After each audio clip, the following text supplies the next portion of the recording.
I don't think that plastics are harmful.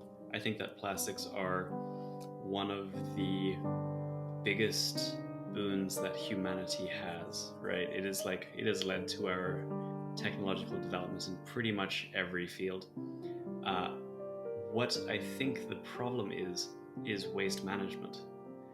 And you see that is that in the West, like, sure, we don't necessarily like landfills, but if plastic goes from being made and into a landfill, it is significantly less environmentally costly than, say, making that same thing out of wood, or making that same thing out of steel, or making that same thing out of, elephant tusks. Mm. Um, and so, and also, if we take a look at landfills, we dislike landfills because it feels wrong to be burying all that stuff, but also because there's like nasty runoff Yeah. and carbon emissions. But those carbon emissions and that nasty runoff is all due to organic waste, right? Mm. Or to, toxic waste. Yeah.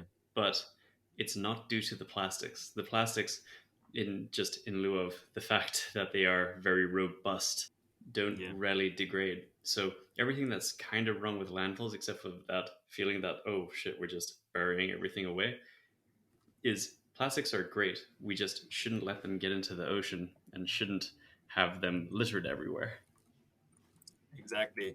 I think it's one of those things where it's like the emotional response overpowers the logical or the thought response, where you think, this, you're dumping it all, and people, depending on where you brought up as well, like you're told to clean your room and get rid of stuff and throw it, in the trash. And I know, like, coming from a more European household, like from kind of a British background, you always like, instead of just throwing it on the ground, you like keep your packet or whatever, and you've got it stuffed into your pockets, and then you have to wait until you get to a bin and then throw it in the bin. Your initial response of like, okay, so now it's just getting thrown on the street or it's thrown into some landfill. Your initial response is like, that's bad. But compared to the alternative of throwing it into the water or like getting it into like food systems and all of the ecological impact it has, you have to do the full analysis. And I mean, it's not Mm, always easy. You're basically saying, well, let's take a section of the land, we're just going to make it uninhabitable. It's going to be a horrible place. You're going to throw your garbage there, and you need to do it. It needs to happen at the rate we're living. And yeah, that's going to be a no-go zone. And it's the same with nuclear waste disposal. You got to, this place is never going to be natural again. It's going to be a I dump. think I think that's a bit unfair. Is that um, landfills are, they're not great. They are mucky, but you can actually create usable land on top of it. Like, one of the nastiest landfills um, was Fresh Kills outside of New York, and they ended up turning that into a park.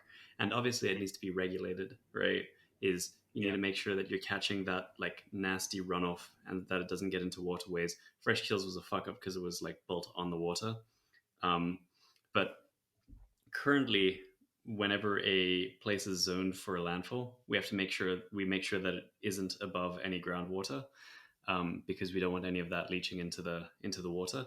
And then once the landfill has been filled up, it gets compacted and it gets covered over, so it creates usable land for at least industrial purposes. But you could theoretically have it be for anything, although I don't think it should be used for humans to live. I think we could definitely have, Definitely. You don't want to build a well and definitely don't want to build a have well. have a commune there.